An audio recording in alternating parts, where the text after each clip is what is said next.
Lines media நேயர்களுக்கு வணக்கம். Sir, இன்னைக்கு முக்கியமாக ஒரு செய்தி என்னென்னா, சர்வதேச போதை ஒழிப்பு தினம். கல்லூரி மாணவர்கள் மற்றும் பள்ளி குழந்தைகள் எல்லாரும் விழிப்புணர்வு ஏற்படுத்தும் விதமாக சாலையில் பதாகைகளை எடுத்துக்கொண்டு அது மக்களுக்காக ஒரு விழிப்புணர்வை ஏற்படுத்திட்டு வராங்க. ஸோ இதனை தொடர்ந்து தமிழ்நாட்டில் போதை ஒழிப்பை பற்றி எந்த அளவுக்கு போயிட்டுருக்குன்னு உங்களுக்கு தெரியும். அரசியல் மற்றும் சினிமா அதில் எல்லாருமே அதில் லாக் ஆகியிருக்காங்க. அதில் இதை பற்றி எப்படி சார் நினைக்கிறீங்க? அதாவது இந்த ஊர் பக்கம் ஒரு பழமொழி சொல்லுவாங்க, சாத்தம் வேதம் ஓதுங்க. அது மாதிரி தமிழ்நாட்டில் அரசு சர்வதேச போதை ஒழிப்பு பொருள் ஒழிப்பு தினம் கொண்டாடுறதுக்கு ஏதாவது தகுதியுள்ள அரசாக இந்த திராவிட மாடல் அரசு. நீங்களே ஊருக்கு ஒரு முக்குக்கு முக்கு சாரை கடையை திறந்து வச்சு சாரை வியாபாரம் பண்ணிக்கிட்டு இருக்கீங்க. அதுக்கானதுன்னு உங்களுடைய கட்சி நிர்வாகிகள்லாம் இன்டர்நேஷ்னல் லெவலுக்கு பெரிய பெரிய அது வாயில் நுழைய முடியாத பொருள்களுடைய வியாபாரத்தைலாம் செய்கிறாங்க. அதுக்கு நீங்கள் அயலக பிரிவு பொறுப்பாளர்லாம் கொடுத்து அவங்கள சர்வதேச இன்டர்நேஷ்னல் ட்ரக்ஸ் வியாபாரம் பார்க்குற அளவுக்கு நீங்கள் வச்சுருக்கீங்க. உங்களுக்கு போதைப் பொருளுக்கும் என்ன சம்மந்தம் இருக்குது, ஒழிப்புக்கும் என்ன சம்மந்தம் இருக்குது?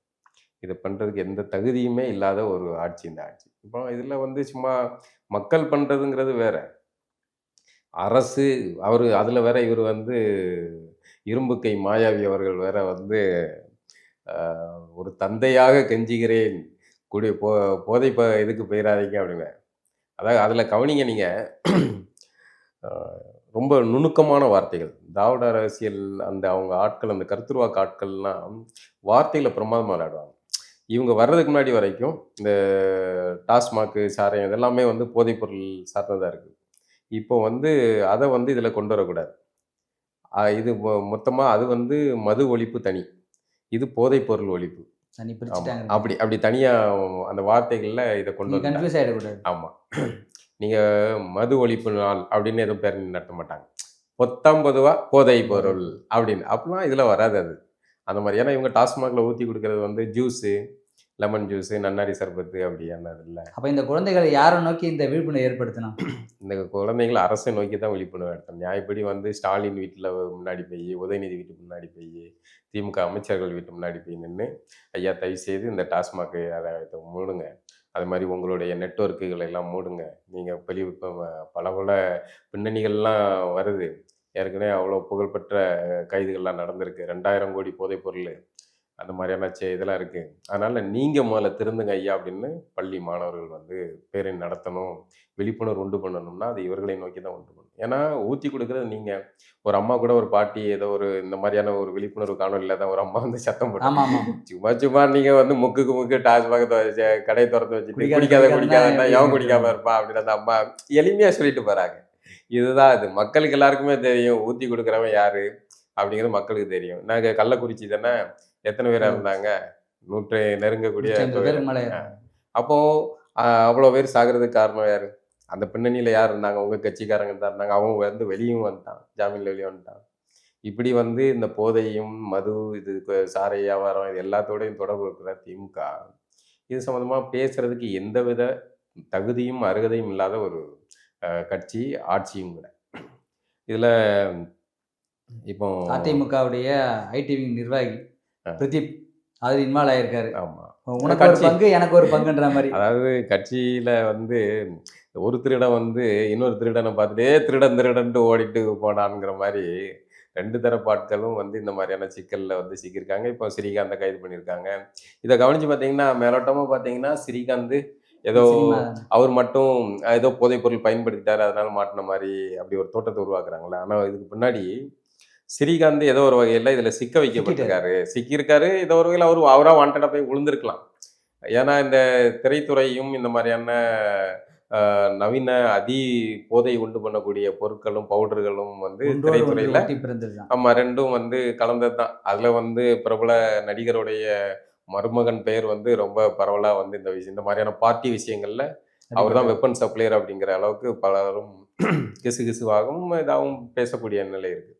ஆனால் அவங்களெல்லாம் தூக்காம ஏன் ஸ்ரீகாந்த் சிக்கினாரு அப்படின்னா, இதுக்கு பின்னாடி அதிமுகவை சேர்ந்த அந்த நிர்வாகி, ஐடிவி நிர்வாகி பிரசாத், அவரை இதில் இழுத்து போட்டால் நம்ம அதிமுகவையும் நீங்களும் வியாபாரி தான்ப்பா, போதைப் பொருள் வியாபாரி தான், நீங்கள் ஜாபர் சாதிக்கு மேட்டர் தூக்கப்படாது, நாங்கள் உங்களை டச் பண்ண மாட்டோம், அப்படிங்கிற தோட்டத்தை உருவாக்குறதுக்காக இது பண்ணப்பட்ட கைது மாதிரி தோணுது எனக்கு. இல்லைன்னா உங்களுக்கு கைது பண்ணால் நீங்கள் பலரை கைது பண்ணியிருக்கீங்களா? இதுக்கு பின்னாடி இருக்கிறது, இந்த ஸ்ரீகாந்த் கைதுக்கு பின்னாடி இருக்கிறது, ஸ்ரீகாந்த் பயன்படுத்தியிருக்கலாம். அவர் வந்து அதை விசாரணையில் சொல்லியிருக்கிறாரு. ஆனால் அதை கடந்து இந்த இதில் வலை விரிக்கப்பட்டதுல இது ஒரு அரசியல் வகையான உள்ளுக்குள்ளே இழுத்து விட்டு அதிமுக கோர்த்து விட்டு தாங்கள் தப்பணும், அதிமுக இந்த போதைப்பொருள் விஷயத்தை கையில் எடுக்கக்கூடாது அப்படிங்கிறதுக்காக விரிக்கப்பட்ட வலை மாதிரி தோணும். இதுல வந்து மச்சான்ஸ் அப்படின்ற ஒரு புதுசா ஒரு ஹீரோயினால இன்வால்வ் ஆயிருக்காங்க. அவங்க இன்னொரு கட்சியை சார்ந்தவங்க. அந்த கட்சியும் இதுல சேர்த்து விட்டுட்டோம்னா டோட்டலா நம்ம எதை வேணாலும் பண்ணிக்கலாம் அப்படின்றது இது எல்லாமே அரசியல் சார்ந்து தான் இருக்குது இதுல வந்து. அப்ப நமக்கு அரசியல் பின்புலம் இருக்கிறதுனால நம்மளால எதை வேணாலும் பண்ண முடியும் அப்படின்றதுனால தான் இவங்களுக்கு தைரியம் வருது. இந்த பணங்கள்லாம் எங்க இருக்குதுன்னா சினிமால தான் அதிகமான பணம் இருக்குது. ஸோ சினிமா, அரசியல், போதைப்பொருள் எல்லாமே ஒன்றோடு ஒன்று இருக்கிறதுனால ஸோ இதில் இன்னும் இப்போ இது வெறுமனே ஸ்ரீகாந்த், கிருஷ்ணா அப்படின்னு நடிகர்கள் மட்டுமே இருந்தால் ஒரு என்டர்டைன்மெண்ட் இருக்காது இவங்களுக்கு. அப்போ ஊடையில் வந்து ஒரு அந்த நடிகை, நம்பர் நடிகை, ஒல்லி பிச்சா நடிகை, அப்படி இப்படின்னு 4 நடிகைகளை வந்து உள்ளுக்குள்ளே இழுத்து விட்டாச்சுன்னா மீடியாக்களுக்கும் ஒரு இதாக இருக்கும், அப்படியே பரபரப்பாக இருக்கும். அப்படிங்கிறனால பேசுபொருளாக மாறும் அப்படிங்கிறனால கூட இழுத்து விடலாம் யாருனாலும். அதுவும் இல்லாமல் அந்த அம்மா பிஜேபியில் இருக்குது, அது ஒரு வசதி. அந்த அம்மா பேரை இழுத்து போட்டு கோர்த்து விடுறதுக்கு ஒரு வசதியாக இருக்கலாம். இந்த மாதிரியான ஒரு அரசியலோட இது இதாக இருக்குது. தமிழ்நாட்டுடைய மிக மிக ஆபத்தான ஒரு சிக்கலில் இந்த போதைப் பொருள் வந்து மிகப்பெரிய ஆபத்தில் இருக்குது. அடுத்த தலைமுறையை வந்து குறி வச்சு பெரிய அளவில் இந்த நெட்வொர்க் வந்து வளர்ந்து பள்ளி மாணவர்களுக்கெல்லாம் வந்து இந்த மாதிரியான பொருட்கள் வந்து ரொம்ப ஈஸியாக கிடைக்கும், எளிதாக கிடைக்கிற ஒரு சூழல் எளிதாக கிடைக்குது. இப்போ அந்த பேருங்களாம் வந்து நிறைய பேர் இப்போ குறைஞ்ச ஒரு 10 வருஷமா யாரும் கேள்விப்பட்டிருக்க மாட்டாங்க. இந்த நிறைய இந்த மெத்தமெட்டையில இந்த மாதிரி பேரெல்லாம் பயன்படுத்த பேரெல்லாம் சொல்ல வேணாம், நமக்கு அந்த பேரை பற்றி இது இல்லை. ஆனால் வந்து இந்த பேர்கள் பாதி நம்ம இந்த மாதிரி பேசுறதுல தான் வந்து பேர்களும் பரவலாகுது. ஓ இப்படி ஒன்று பேர் இருக்கோ, இப்படி ஒரு பொருள் இருக்கோ, வாக்கை டேஸ்ட் பண்ணி பார்ப்போம் அப்படிங்கிற மாதிரி போயிருது. இதுக்கு நிறைய பிரிவுகள் இருக்காங்க. அரசு துறையிலையும் சரி நிறைய பிரிவுகள் இருக்காங்க. இந்த போலீஸ்ங்க இதெல்லாம் கண்காணிச்சு இதை தடுக்கிறதான நடவடிக்கை அவங்களால எடுக்க முடியுமா? இல்லை அதற்கு அவங்களுக்கு பின்னாடி அரசு நினைத்தால் தாராளமாக இதை செய்ய முடியும். அரசு வந்து வெறுமனே ஒரு வியாபாரம் மட்டும் இல்லை, இதுக்கு பின்னாடி வந்து கட்சிக்காரன் தான் பல சார வியாபாரத்தை பண்ணுறான். பின்னாடி கள்ளச்சார வியாபாரத்தை கட்சிக்காரன் தான் செய்கிறான். அதுலேருந்து ஒரு வகையான தொகை வருது. டாஸ்மாக் சார வியாபாரத்தில் இருந்து 10 ரூபா கமிஷன் பார்க்குறாங்க. அது எத்தனை 1000 கோடியாக மாறி இருக்குது. இப்படி பல வகையான ரூட்ல இருந்து பணம் வருது இல்லை. அப்போ அரசு அதை வந்து செய்யாது. அரசு ஒரு காலம் இதை வந்து டாஸ்மாகை வந்து எதிர்கட்சியாக இருக்கும்போது மூடணும்னு சொல்லி எவ்வளோ உக்கிரமாக ஸ்டாலின் வந்து பேசுகிறாரு. அவர் வந்து இப்போ மூட வேண்டியதானே, அதிகாரம் உங்கள்கிட்ட தானே இருக்குது, ஏன் மூட மாட்டேங்கிறீங்க, ஏன் வந்து கெஞ்சிக்கிட்டு இருக்கீங்க, வந்து போதைப் பொருளை விட்டுருங்கன்னு கெஞ்சுறீங்க, குடிக்காமல் இருங்க, அது கூட வந்து குடிக்காமல் இருங்கன்னு சொல்கிறது கிடையாது. நீங்கள் போதைப் பொருள் இதெல்லாம் போய் இது பண்ணிட்டீங்கன்னா அப்போ வந்து டாஸ்மாக் இதை யார் வாங்குவா, டாஸ்மாக் யார் குடிப்பா? இப்போ கல் இறக்குன இப்போ விவசாயிகள் பனையேரிகள் வந்து கல் இறக்குறதுக்கான அனுமதி கேட்டாங்க. சீமான் அவர்கள் கூட போய் போராடினாரு, பனை ஏறினாரு, கல் இறக்குனாரு. ஒரே கொய்யன்னு சத்தம், ஒரே சீமான் வந்து சனாதனத்தை இது பண்றாரு, குலத்தொழிலை கொண்டு பண்ண பார்க்காரு, அதான் இதான். அதெல்லாம் ஒண்ணுமே கிடையாது இவங்களுக்கு. அப்படிலாம் குலத்தொழில் அந்த மாதிரியான அக்கறையெல்லாம், குலத்தொழில் ஒழிக்கிற அக்கறையெல்லாம் உங்களுக்கு கிடையாது. அது இயல்பாக ஒருத்தங்களுக்கு பணம் ஏறணும்னு ஆசைப்படும். இன்னைக்கு யாரும் வந்து அந்த சமூக பின்னணியிலிருந்து பெருவாரியாக யாரும் ஏறுறது கிடையாது. ஆனால் இதில் வந்து இவர்களுக்கு கல் மீதான எதிர்ப்பு எங்கேருந்து வருதுன்னா, அதுக்கு என்னன்னா டாஸ்மாக் சார வியாபாரம் வந்து படுத்துரும் அப்படிங்கிறது தான். அந்த ஆடு நனைதேன்னு ஓனாயி வந்து அழுத கதை தான் இது. இவர்களுக்கு வந்து கல்லை குடிச்சு அவர்கள் போதைக்கு இதாகிடுவாங்க அப்படிங்கிறதில்ல. நம்ம அடிப்படையில் வந்து நமக்கு கல்லோ சரக்கு சாரையமோ இல்லை மெத்து போதைப் பொருளோ எதாக இருந்தாலும் போதைப் பொருள் வந்து நமக்கு ஆகாது. நம்ம ஒரு குடிமகனாக ஒரு நல்ல குடும்பத்தை வழிநடத்தணும் அப்படின்னு ஆசைப்படுவதாக இருந்தால் நீங்கள் குடி பக்கம், மது பக்கம் போயிடக்கூடாது. எந்த வகையான போதைப் பொருள் பக்கம் போயிடக்கூடாது. அதுக்குள்ளே போயிட்டீங்கன்னா முப்பாட்டன் சொன்ன மாதிரி தான், கொடியை கெடுக்கும். அதுலேருந்து நீங்கள் வந்து மீளவே முடியாது. அதுக்கு வந்து ஆனால் இவர்கள் வந்து கல்லை எதிர்ப்பது அப்படிங்கிறது இந்த பின்னணியில் இருந்தான். இவர்களுடைய சார வியாபாரம், டாஸ்மாக் சார வியாபாரம், மற்ற சார வியாபாரம், மற்ற போதைப்பொருள் வியாபாரத்தில் இது வந்து சிக்கலை உண்டு பண்ணும், வருவாயை குறைச்சிரும். கல் குடிக்கிறான், அவனுக்கு வந்து கல் ஒரு 40 ரூபாய்க்கு கிடைக்கி, இங்கே போய் 150 ரூபாய்க்கு வாங்குறது என்ன, எனக்கு இந்த இதிலே வந்து போதுமான அளவுக்கு இருக்குது அப்படிங்கிறவன் அதை குடிச்சிருவான்ல. அப்போ இங்கே வந்து வருமானம் பாதிப்பாகுதுல்ல. ஒவ்வொரு தீபாவளி, பொங்கல், நியூ இயர், நல்ல நாள், கெட்ட நாள்ன்ட்டு எல்லாத்துக்கும் வந்து அதிகாரிகளுக்கு டார்கெட் வைக்கிறாங்க சார். நீங்க டார்கெட் வச்சு இவ்வளோ டார்கெட் சேல்ஸ் கொண்டு வரணும் அப்படின்னு அதனோட சொன்னா இயக்குனர் யாருன்னா ஐஏஎஸ் தான். அதான் சொல்றேன். நீ ஐஏஎஸ் ஆனது இதுக்கா சாரை வியாபாரம் பார்க்கறதுக்கா? ஒவ்வொரு ஐஏஎஸும் அந்த பொறுப்புல இருக்க ஐஏஎஸ்கள் வந்து வெட்கப்பட்டு அசிங்கப்பட்டு கூனி குறுகணும். நான் என்ன படிப்பு படிச்சு என்ன வேலை எப்படி செய்யணும்னு வந்தேன், என்னை வந்து சாரை வியாபாரம் பார்க்க வைக்கீங்கன்னு நம்ம வந்து மனசுக்குள்ள கூனி குறுகணும். ஆனா ஒவ்வொரு அதிகாரிகளும் வந்து டார்கெட் வைக்கிறாங்க கீழ்நிலை அதிகாரிகளை, இவ்வளோ வித்தாகணும் அப்படின்ட்டு. எவ்வளோ கேவலமா இருக்கு. இதுல வந்து இதெல்லாம் இது பக்கம் ஒரு பக்கம் நடக்கணும், இன்னொரு பக்கம் நீங்க வந்து அப்படியே நாங்கள் வந்து தந்தையாக கெஞ்சுகிறேன் கதறுகிறேன். எதுக்கு இந்த ட்ராமா? இது வந்து திராவிடத்தின் பல நடிப்புகள்ல இது ஒன்று. இப்போ 2026 தேர்தலில் ஒவ்வொரு கட்சியுடைய பலம் பலவீனன்றது வேறு விதமாக இருக்குது. ஸோ ஒரு கட்சிக்கு பலன் பார்த்தீங்கன்னா ஐடி விங் மிகப்பெரிய ஒரு பங்கு வகிக்குது. ஸோ இதில் திமுக அதிமுக பல்வேறு ஐடி விங் ஒரு வேலைகள் செஞ்சுருந்தாலும் இப்போ திமுக அதிமுக 2 ஐடி விங் மேலே நிறைய விமர்சனங்கள் ஏற்படுது. இப்போ இந்த ஐடி விங்கில் இருக்கிறவங்க தான் இந்த மாதிரியான நிறைய பிரச்சனைகள்லாம் பண்ணுறாங்க. இது 2026 தேர்தலில் எந்த விதமான ஒரு பாதிப்பு ஏற்படுத்தும், இது எந்த அளவுக்கு அவங்களுக்கு பலமாகவும் இருக்கும்? அதில் இல்லை, ஒவ்வொரு கட்சிகளும் முந்தைய பத்திரிகைகள் தான் வந்து தொடர்பு ஊடகமாகவும் தங்களுடைய கருத்துக்களை கொண்டு போகிறதுக்கான வாய்ப்பாகவும் இருந்தது. 2014 மோடியோடைய ஒரு பூம் உருவாக்குனாங்கல்ல, மோடி அலை. அதை வந்து அதை செஞ்சது இந்த மாதிரியான ஐடி விங் மீடியா மார்க்கெட்டிங் ஆட்கள் அப்படிங்கிறத பின்னாடி மற்ற மாநில கட்சிகள்லாம் வந்து பின்னாடி தான் அதை தெரிஞ்சுக்கிட்டாங்க. அதுக்கப்புறம் எல்லா அரசியல் கட்சிகளும் தங்களுக்குன்னு ஒரு ஐடி விங் பொறுப்பாளர்கள் அதுக்குன்னு ஒரு பெருந்தொகையை போட ஆரம்பிச்சிட்டாங்க. இப்போ இவங்க காட்டில் தான் மழை. ஆக இந்த இது வந்து பல வகையான சிக்கல்கள் உண்டு பண்ணாலும் அவங்க கட்சியை சார்ந்த பிரச்சாரத்தை அவங்க முன்னெடுக்கிறாங்க. அதில் நம்ம வந்து இது பண்ண முடியாது. ஆனால் இந்த பின்னணியில் எது உங்கள் ஐடிவிங்கில் இருந்துக்கிட்டு இன்னொருத்தன்ட்ட காசை வாங்கிட்டா உங்களுக்கு எதிராகவே வேலை பார்க்குற சூழல் கூட இருக்கும். இது தெரியாமல் அந்த ஐடிவிங்கும் செயல்பட்டு இருக்கு. ஆமாம், அப்படின்னா பல ஐடிவிங்கில் அரசியல் கட்சி ஐடிவிங்கள் அந்த மாதிரி இருக்குது. சரி சார், இப்போ இந்தியாவுக்கும் பாகிஸ்தானுக்கும் போர், அது ஒரு முடிவு வந்துருச்சு. ஈரானுக்கும் இஸ்ரேலுக்கும் போர், அதுவும் ஒரு முடிவு வந்துருச்சு. ஸோ உலகத்தில் எவ்வளோ பெரிய பிரச்சனை, எல்லா பிரச்சனையும் ஒரு முடிவு வந்திருக்கு. ஆனால் தந்தை மகன் இந்த 2 பேருக்கான பிரச்சனைகளால் மக்களும் அந்த கட்சியை சார்ந்தவங்க மனதளவுலையும் சரி உடலளவுலையும் சரி ரொம்ப பாதிக்கப்பட்டிருக்காங்க. இதுக்கு ஒரு முடிவே கிடையாது, இதுக்கு ஒரு எண்டே கிடையாதா அப்படின்ற அளவுக்கு தான் நான் தான் தலைவர் அப்படின்னு ஒரு புறமும், இல்லை நான் மட்டும்தான் கடைசி வரைக்கும் தலைவர் அப்படின்னு இன்னொரு பக்கம் இருக்குது. ஸோ இது வந்து இந்த வரும் தேர்தலில் இந்த கட்சிக்கு எவ்வளோ பெரிய பின்னடைவை ஏற்படுத்தும், அந்த மக்களுக்கு அந்த கட்சி மக்களுக்கு இது எவ்வளோ பெரிய ஒரு மன உளைச்சலை கொடுக்குறது? உண்மை. அதாவது தமிழினத்தில் ரொம்ப மிக முக்கியமான ஒரு சமூகம் வந்து வன்னியர் சமூகம். அந்த சமூகத்துக்குன்னு இருக்கிற ஒரு அரசியல் இயக்கமாக வந்து பாமக வன்னியர் சங்கம் உருவானது. பிறகு பாமக அரசியல் கட்சியாக வளர்ந்து இன்னைக்கு ஒரு முக்கியமான இடத்துக்கு வந்திருக்கிறாங்க. இப்போ அடுத்த நிலைக்கு வந்து ராமதாஸ் அவர்கள் அன்புமணியை தலைவராக உருவாக்கி அவர் தான் கொண்டு வர்றாரு. இயல்பாகவே அந்த கட்சி தந்தைக்கு பின் மகனுக்கு அப்படின்னு நம்ம தமிழ்நாட்டுடைய இல்லை இந்திய அரசியலுடைய பாரம்பரியத்தின்படி வாரிசின் அடிப்படையில் கட்சி அன்புமணிக்கு போகுது. இப்போ இந்த சூழலில் அவங்க வீட்டுக்குள்ள குடும்பத்தில் சொத்து சம்பந்தமாகவோ மற்ற பதவி சம்பந்தமாகவோ ஒரு மனக்கசப்பு வந்திருக்கலாம். ஆனால் அது பொது வெளியில் வந்த பிறகு வந்து எல்லா புயலும் கருத்து சொல்ல ஆரம்பிப்பான். இப்போ நம்மளும் கருத்து சொல்ல வேண்டியிருக்கு. ஏன்னா அடிப்படையில் பேசியிருக்கணும், நீ வீதி வரைக்கும் வந்துட்டு பேர் என்ன பண்ணுறது?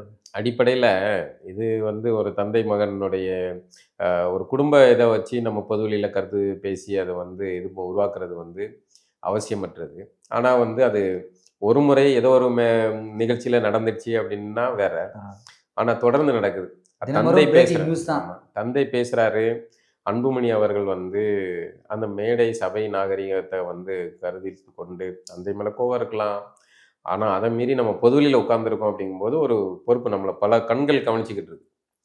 கேமரா கண்கள் பல இடங்கள்லேருந்து கவனிச்சிக்கிட்டு இருக்கு. நம்மளுடைய ஒவ்வொரு செய்கையும் வந்து தனியாக வட்டம் போட்டு குறிக்கிற அளவுக்கு ஊடகங்கள் இதாக இருக்குது. அப்போ நம்ம கவனமாக இருக்கணும். தந்தை தவறாக இருந்தாலுமே கூட தந்தைக்கு கொஞ்சம் விட்டு கொடுத்து போகலாம். ஆனால் அந்த மேடையில் வந்து அவர் நடந்துக்கிட்டது வந்து ரொம்ப என்ன, நான் ஒரு பார்வையாளரை பார்க்கும்போதே எனக்கு வந்து வருத்தமாக இருந்துச்சு. இந்த அளவுக்கு அவர் அன்புமணி நடந்திருக்கக்கூடாது. ஒரு சமூகத்துடைய எழுச்சி இயக்கமாக மாறி இருக்கிற சூழலில் அது இப்போ அடுத்த தேர்தல் நெருக்கத்தில் இப்படியான ஒரு சிக்கல் வர்றதுங்கிறது அந்த கட்சிக்கு ஒரு ஆரோக்கியமானது இல்லை. சார், ஒரு கட்சியோட எம்எல்ஏவை நீக்கிட்டாரு ஒருத்தர், அந்த கட்சியினுடைய இல்ல அதில் விட இவங்க கூட்டம் போடுறாங்கன்னு ஜிகே மணிக்கும் அருளுக்கும் காய்ச்சல் திடீர் காய்ச்சல் hospital போயிட்டாங்க 2 பேரும். காய்ச்சல் வந்து ஹாஸ்பிட்டலில் போய் அட்மிட் அவங்க ஆகுறாங்க. மன உளைச்சல், எவ்வளோ உடல் பிரச்சனை எவ்வளோ இருந்தாலும் அவங்கள வந்து பொது வெளியில விமர்சிக்கும் போது நிறைய அவங்களுக்கு ரொம்ப கஷ்டமா இருக்கு. இல்லை அது இந்த இதுக்கு மத்தளத்துக்கு 2 பக்கம் அடிங்கிற மாதிரி மாட்டிக்கிற மாதிரி. இப்போ பாமக கட்சியில் இருக்கிற கட்சி நிர்வாகிகள் எல்லாருக்குமே வந்து தொண்டர்கள் ஒரு பக்கம் மன உளைச்சல், என்னடா இது நம்ம கட்சி இப்படி இந்த சூழல்ல இப்படி ஒரு சிக்கல்ல இருக்காங்கங்கிற மன உளைச்சல். நிர்வாகிகளுக்கு வந்து மத்தளத்துக்கு 2 பக்கமும் அடிங்கிற மாதிரியான ஒரு சிக்கல். அந்த பக்கம் போக முடியாது, இந்த பக்கம் போக முடியாது, அந்த பக்கம் போனால் இவர் தூக்குவார், இந்த பக்கம் போனால் இவர் தூக்குவார். இயல்பாகவே வந்து ராமதாஸ் அவர்களுடைய காலத்துக்கு பிறகு அன்புமணி அவர்கள் தலைமையில தான் இந்த கட்சி இயங்க போகுது. ஆனால் இப்போ வந்து அமைதியாவே இருந்திருக்கலாம். அமைதியாக இருக்கலாம். இப்போ தேவையில்லாமல் நீங்கள் வந்து இதை பகைக்கும்போது இவர் தூக்கி கட்சி விட்டு தூக்கி போட்டால் நீ என்ன தூக்குறது, விடு நான் போடுவேன் அப்படின்னு அவர் அப்பாயின்மெண்ட் போட்டது, அவர் அப்பாயின்மெண்ட் போட்டால் இவர் தூக்குறது. இப்போ கட்சி நிர்வாகிகளுடைய மனநிலை என்ன? இப்போ அன்புமணி பக்கம் தான் அவங்களுக்கு நிற்கணும்னு ஆசை. ஏன்னா அடுத்த தலைமுறை ஒரு ஆமாம் தலைவர் மூத்தவருக்கு வயதாயிடுச்சு, இதாயிடுச்சு. அவர் ஊரெல்லாம் கொண்டு போய் கட்சியை வளர்த்தவர். ஆரம்ப காலத்தில் ராமதாஸ் அவர்களுடைய கட்சி செயல்பாடுகள்லாம் வந்து மிகவும் பாராட்டுக்குரியதாக இருந்தது, ஒவ்வொரு கிராமங்களுக்கும் போனது. இப்போ அவர் மீதான வைக்கப்பட்ட விமர்சனங்கள், சாதிய விமர்சனங்கள் இருக்குல்ல, ஆதிக்க சாதி மனநிலை சார்ந்த விமர்சனம், அதெல்லாம் அப்போ கிடையாது. அவர் வந்து சாதி ஒழிப்பு மனநிலை கொண்ட ஒரு சமத்துவத்தை நோக்கியான பயணத்தில் தான் இருந்தார். அதனால் முற்போக்காளர் பலருமே வந்து அவர் பக்கம் நின்னாங்க, சமூக நீதியின் பாதுகாவலர். ஆனால் பின்னாடி வந்து தேர்தல் அரசியல் வந்து 2 சமூகங்களை பிரித்து விட்டு அரசியல் பண்ணுது. இன்னைக்கு பாருங்க, அன்புமணி ராமதாஸ் தந்தை மகன் ஒரே குடும்பம். முகுந்தன் ஒரு கேரக்டர், சகோதரி பையன். ஒரே குடும்பத்துக்குள்ள ஒரு தேர்தல் அரசியல் வந்து பிரிவினைகள் உண்டு. தேர்தல் அரசியல் மட்டும் இல்லை, சொத்து பத்துன்னு இருக்குன்னு வைங்களேன், பல காரணிகள் அதில் அடைபடுது. ஆனால் அதே வந்து ஒரு தேர்தல் அரசியல் ஒரு குடும்பத்தை, தந்தை மகனையே பிரித்து விட்டு பொது வெளியில் அடிச்சுக்கிற அளவுக்கு வந்து வார்த்தை போர்களால் அடிச்சுக்கிற அளவுக்கு நாகரிகத்தை உருவாக்குது தேர்தல் அரசியல்.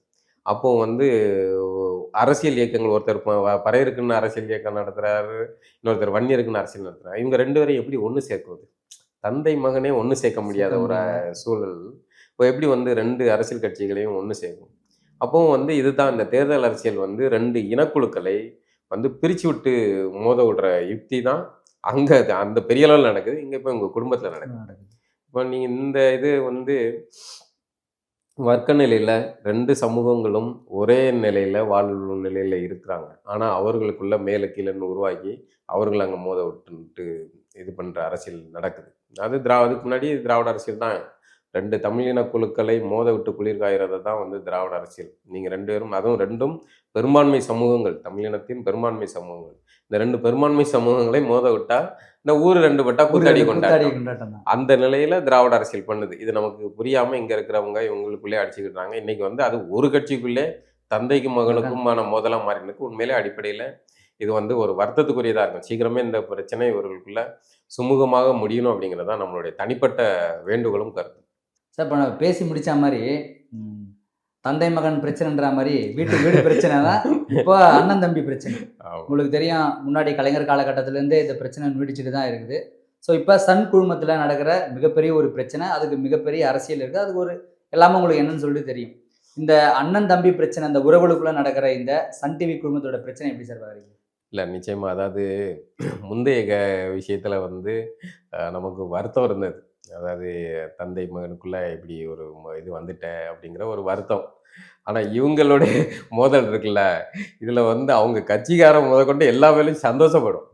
இவங்க அண்ணன் தம்பி மோதல் இருக்காங்க, இந்த பிரதர்ஸு, கேடி பிரதர்ஸ்ன்னு சொல்லுவாங்க ஷார்ட்டா.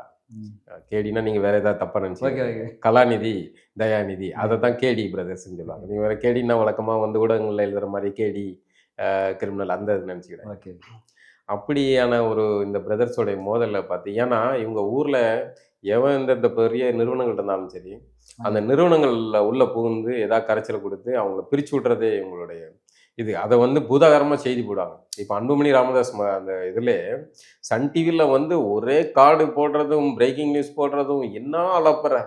இப்போ போடுங்களேன், உங்கள் கூட போடுங்களேன்ப்பா, குடும்ப சண்டைகளை போடுறது. அப்போ இவங்களுக்கு வாடிக்கை இதுதான். ஒன்று அதிகாரம், இன்னொன்று வந்து அதிகாரத்துக்கு தயாநிதியை உருவாக்குறது. அது இல்லாமல் திமுகவுடைய மிக முக்கியமான ஒரு அரசியலாக வந்து உருவானது வந்து சன் டிவி சன் டிவி. தொலைக்காட்சி. திமுகவுடைய சொத்தை அடகு வச்சு அவங்களுடைய அந்த காசுல தான் இந்த தொலைக்காட்சி உருவாகுது. இது வந்து மிகப்பெரிய ஊடக போருக்கான திமுகவின் ஆயுதமாக இந்த தொலைக்காட்சி உருவாகுது. அதுக்கு பின்னாடி அவங்களே வந்து திமுக வந்து மிரட்டுற அளவுக்கு சன் டிவியுடைய சாம்ராஜ்யம் உயர்ந்து பெரிய இதாக மாறிடுச்சு. அப்படியான ஒரு வட சூழல்ல இந்தியாவில் இருக்கிற எந்த ஊடகமும் இன்னைக்கு இங்க தென்னிந்தியா வர பக்கம் முடியாது. திரும்பாறதுக்கு ஒரே தடுப்பு சுவர் இவங்க தான். ஆமா. தடுப்பு சுவர் வேற சுவருன்னு கூட சொல்லிக்கலாம். அப்படி இருக்கிற அந்த ஊடகம் வந்து என்ன பண்றாங்கன்னா, கருணாநிதி குடும்பத்துக்குள்ள ஒரு கரைச்சல குடுக்குறாங்க. அது வேற உள்ளுக்குள்ள இருக்க ஆளுகள் சொல்லி தான் போட்டாங்கன்னு வைங்களேன். ஒரு கருத்து கணிப்பு போடுறாங்க தினகரன்ல. அந்த கருத்து கணிப்புடைய ரியாக்ஷன் என்ன ஆகுதுன்னா, மதுரையில இருக்க அழகிரி வந்து ஆதரவாளர்கள் வந்து அடிச்சு தினகரன் அலுவலகத்த அடிச்சு நொறுக்கி பத்த வச்சு விட்டுறாங்க. 3 பேர் இறந்து போறாங்க. 3 இளம் பத்திரிகையாளர்கள், பத்திரிகையில பணிபுரிந்த ஊழியர்கள், 3 ஊழியர்கள் இறந்து போறாங்க. அதனால வந்து இவங்க வந்து நாங்கள் இந்த இதுக்கு மரணத்திற்கு நாங்கள் வந்து இது பண்ணாமல் விடமாட்டோம், அப்படி பண்ண மாட்டோம், இப்படி பண்ண விடமாட்டோம், நீதி கிடைக்காமல் விடமாட்டோம் அப்படிலாம் வந்து கலாநிதி அவர்கள் வந்து பயங்கர சவடல்லாம் விட்டாரு, பேசினாரு, அப்படி இந்த குறுக பேசினாங்க. ஆனா பின்னாடி என்ன ஆகிப்போச்சு, அதனால கருணாநிதிக்கு வந்து கண்கள் இனித்தது, இதயம் பனித்தது, எல்லாம் வந்து ஒன்று கூடிட்டாங்க. சொத்து சண்டை எல்லாம் வந்து சுமூகமாயிட்டு. அப்போ ஆனால் 3 உயிர் போனது தான். இப்படி இவர்களுடைய குடும்ப சொத்து சண்டை பிரச்சனை, அது மாதிரி இவங்களுடைய சொத்து சண்டை இந்த மாதிரிலாம் நடந்தா புதுசா ஒரு நிறுவனம் உருவாகும். சன் சன் டிவி கூட மோதல் இதாச்சு. அந்த பிரச்சனை இல்லை பார்த்தீங்கன்னா கலைஞர் டிவி உருவாச்சு. உருவாயிடுச்சு. இப்படி ஒவ்வொன்று இவங்களுக்குள்ள 2 முதல்ல ஆரம்பத்தில் இந்த செய்தியை பார்த்தா எங்க அண்ணன் தம்பிகள் வந்து ஏதோ வந்து டிராமாக்கு இந்த ஸ்டண்ட் பண்றாங்களோன்னு தான் வந்து சந்தேகம் இருந்துச்சு.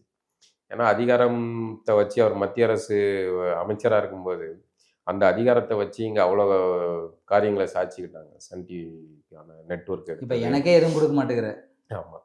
அப்போ அதிகாரத்தின் மூலமாக தான் நீங்கள் இவ்வளோ அடைஞ்சீங்க. ஆனால் சன் டிவி தான் மூலதனம். இது எல்லாத்துக்குமான மூலதனம் பவர் சன் டிவி தான். ஆனாலும் இந்த குடும்ப சொத்து விவகாரம், பங்கு இதில் வரும்போது இதாகத்தான் செய்யும். ஆக இவர்களுடைய நம்ம முந்தைய யுத்தத்தில் கருணாநிதி அடிக்கடி சொல்வார்,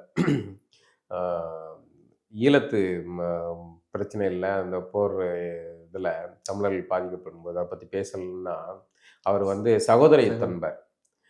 அந்த சகோதர யுத்தம் வந்து இப்போ அவர்களுடைய குடும்பத்தில் மிகச்சரியா, அதாவது சன் டிவி வந்து சகோதர யுத்தம் போடுவாங்க. இப்போ அந்த சகோதர யுத்தம் தான் வந்து அவங்க குடும்பத்தில் நடக்குது. ஊரா வீட்டில் உள்ள நடக்கிறதெல்லாம் வந்து பிரச்சனையெல்லாம் ஊதி பெரிதாக்கி குளிர் காய்ந்து கொண்டிருந்தவர்கள் குடும்பத்தில் இன்னைக்கு ஒரு சகோதர யுத்தம் நடக்குது. பார்க்கறதுக்கு கருணாநிதி இல்லை, அவர் கல்லறையில் கொண்டு போய் வடை பாயசம்லாம் வச்சு கும்பிடுற மாதிரி இதை தகவலை யாராச்சும் சொன்னால் நல்லாயிருக்கும். இந்த யுத்தத்தில் பிஜேபியோட உதவி நாடுறதுக்கு வாய்ப்பு இருக்குதா? நான் ஐடிவிங்க வச்சு இந்த மாதிரியான அமலாக்கத்துறையை வச்சு நான் முயற்சி இல்லை, அவங்க வந்து எந்த சூழல்லையும் யாருக்கிட்டேனாலும் போவாங்க. பியூர் வணிகர்கள். அப்படியா? சன் டிவி வந்து வணிகம். நான் திமுகவுக்கான இதில் இருக்கும்போதே அதிமுகவுக்கான விளம்பரத்தை வந்து சன் டிவியில் போட்டவங்க. அதில் தான் அவர் கடுப்பானார் கருணாநிதி. கடுப்பாகி இதானது. அந்த மாதிரி அவங்க வந்து வணிகம்னு வந்துட்டா இதெல்லாம் பார்க்க மாட்டாங்க. அதை ஓரம் கட்டி வச்சுட்டு எங்களுக்கு வியாபாரம் தான் முக்கியம்ட்டு அப்படி இருக்கிறவங்க பிஜேபி கூட போய் சேருவாங்க. இதை எதிர்க்கணும்னா அவங்க பிஜேபிக்கு ஆதரவாக இருப்பாங்க. ஆனால் வந்து தயாநிதி சன் டிவி மோதலுங்கிறது வந்து அந்த கலாநிதி மோதல் இதுங்கிறது கலாநிதிக்கு எந்த இழப்பும் இருக்க போகிறது கிடையாது. தயாநிதிக்கு தான் இழப்பாக இருக்கும். ஏன்னா வந்து பவர் வந்து சன் டிவி தான் பவர். தயாநிதி திமுகவுடைய இது அதனால தான் வந்து ஒரு பேரனுக்கு பதவி, ஒரு பேரன் இந்த தொலைக்காட்சி பதவிகளை பார்த்துக்கிட்டதுன்னு பிரித்து விட்டாங்க. அந்த மாதிரியான சகோதர யுத்தம், இந்த யுத்தம் தொடரட்டும். இது அமெரிக்க, இஸ்ரேல், ஈரான் யுத்தம்லாம் வந்து முடிவுக்கு வரட்டும். இந்த யுத்தம் இன்டர்நேஷனல் வார், இது லோக்கல் வார். நம்ம லோக்கல் வார். அந்த வாரை வந்து அமைதியாகணும். அவ்வளோ குழந்தைங்க வந்து ஈரான் இப்போ அந்த இஸ்ரேல் யுத்தமோ இல்லைனா வந்து இஸ்ரேல் வந்து பாலஸ்தீனத்து குழந்தைகள் மேலே, காசா குழந்தைகள் மேலே போட்டு அவ்வளோ தாக்குதல் நடத்துகிறாங்க. அந்த யுத்தம் காட்சிகள்லாம் பார்க்குறதுக்கு வந்து அவ்வளோ பெயினாக இருக்குது. ஒரு போர்னா வந்து நம்ம ஆளுங்க வந்து ஏதோ சினிமா சண்டைங்கிற மாதிரி கிராஃபிக்ஸ் காட்சி, சாட்ஜிபிடி உருவாக்குற ஏஐ வீடியோக்கள் மாதிரி நினச்சிக்கிட்டாங்க. ரத்தம் சதையுமா மனித உயிர்கள் வந்து அது பிஞ்சு உயிர்கள்லாம் வந்து கொல்லப்படுது. இங்கிருந்து ட்ரோனில் பறக்குது, ஏவுகணை பறக்குது, அங்கேருந்து பறக்குது. எல்லாம் கடைசியில் உருவாக்கி வச்சுருந்த அவ்வளோ கோட்டைகளும் மண்ணோட மண்ணாக மக்குது. எல்லாமும் என்ன, மதத்தின் பேரால், அந்த இறைவன் பேரால் நடக்கிற மோதல்கள். எந்த பிரச்சனைகள் வந்தாலும் பொதுமக்களுக்கு தான் அது. பொதுமக்கள் தான் சாக போகிறாங்க. நம்ம வந்து அதிகார மையங்கள் இவங்களுடைய ஈகோவில் நடக்கிற போர்கள்னால மக்கள் பாதிக்கப்பட போகிறது மக்கள். அவ்வளோ சொகுசாக வாழ்ந்தவங்க வந்து மறுநாளே வந்து பட்டி ஜட்டியெல்லாம் தொட்டுட்டு துணிமணிலாம் எடுத்துகிட்டு ஊற்றிட்டு போய் தஞ்சம் புகுந்து பதுங்குழியில் வாழ வேண்டிய நிலை இருக்குது. போர் நம்ம 2009 ஈழத்தை அந்த இனப்படுகொலை போரை பார்த்தவங்க வேற எங்கேயுமே வந்து ஒரு போர் நடக்கணுங்கிறத விரும்ப மாட்டோம். ஆனால் இந்த நாடுகள் இன்னைக்கு சண்டை போடுற நாடுகள் அன்னைக்கு வந்து ஈழத்தமிழர்களுக்கு எதிராக வந்து இலங்கை கூட துணையாக நின்ற நாடுகள். அப்போ வேற ஒரு இடத்துல வேற ஒரு குழந்தைகள் சாகிறத நீ வந்து ஆதரிச்ச, உன்னுடைய குண்டுகள் கொண்டு வந்து கொடுத்த. இன்னைக்கு நாட்டு குழந்தைங்களே வந்து அந்த குண்டுகளுக்கு இரையாகிற சூழல் உருவாகிடும். பிரபஞ்சம் எல்லாத்தையும் பார்த்துக்கிட்டு தான் இருக்கு. நம்ம இதில் வந்து மகிழ்ச்சி அடைகிறதுக்கு எந்த இதுவும் கிடையாது. நமக்கு வந்து எல்லா குழந்தைகளும் இங்கே ஈழத்தில் இறந்த குழந்தையும் நம்ம குழந்தை தான், பாலஸ்தீனத்தில் காசால இறக்குற இஸ்ரேலில் இறக்குற குழந்தைங்க நம்ம குழந்தைங்க தான். நம்மள மாதிரி பிள்ளை, நம்ம வீட்டில் இருக்க பிள்ளை மாதிரி தான். வலி எல்லாருக்கும் ஒன்று தான். ஆனால் நீங்கள் வந்து வேறொரு இடத்துல வந்து உயிர் போகும்போது அதை ரசித்து பார்த்துக்கிட்டு டீயை குடிச்சிட்டு இருக்கிறீங்க, அதை கொண்டாடுறீங்க. உங்களுக்கு நடக்கும்போது வலிக்குது இல்லை? எவ்வளோ கதறல் வருது, பதுங்குக்குள்ள ஒளிஞ்சிக்கிட்டு இருந்து எப்படி கதறீங்க பார்க்கும்போது, ஏவுகணை வரும்போது. அதே மாதிரி தான் வேற ஒரு நாடுகளுக்கு நடக்கும். எந்த வகையிலையாவது இந்த போர் வந்து அமைதியாக இருக்கணும். இதில் வந்து அமெரிக்கா தான் வந்து தேவையில்லாமல் உள்ளுக்குள்ளே புகுந்து 2 நாடுகளும் சகோதரத்துவத்தை ஏற்றுக்கொண்ட நாடுகள் தான். ஆமாம், 2 நாடுகளுமே. இதில் அமெரிக்கா வந்து உள்ளே புகுந்து இந்த ஆப்போசிட் குரங்குக்கு ஏற்பட்ட நிலை மாதிரி முழிச்சிக்கிட்டு இருக்கு. உள்ளுக்குள்ளே வந்து போட்டாங்க. மற்ற ஈரான் வந்து பதிலடி போட்டு அடித்த உடனே முழிச்சிக்கிட்டு இருக்காங்க. தேவையில்லாத வேலை. அமெரிக்கா வந்து உலகின் மிகப்பெரிய பயங்கரவாதின்னா அது அமெரிக்கா தான். அமெரிக்கா வந்து மற்ற எல்லா நாடுகளுக்கும் பயங்கரவாத நாடு. தன் மக்களுக்கு, தன் குடிமக்களுக்கு நல்ல நாடு. ஆனால் மற்ற நாடுகள் விஷயத்தில் அது ஒரு பயங்கரவாத நாடு. அமெரிக்காக்காரன் அமைதியாக இருந்தாலே உலகம் அமைதியாக இருக்கும். நன்றி சார். தொடர்ந்து இன்னொரு நிகழ்ச்சியில் பார்ப்போம். மகிழ்ச்சி, நன்றி.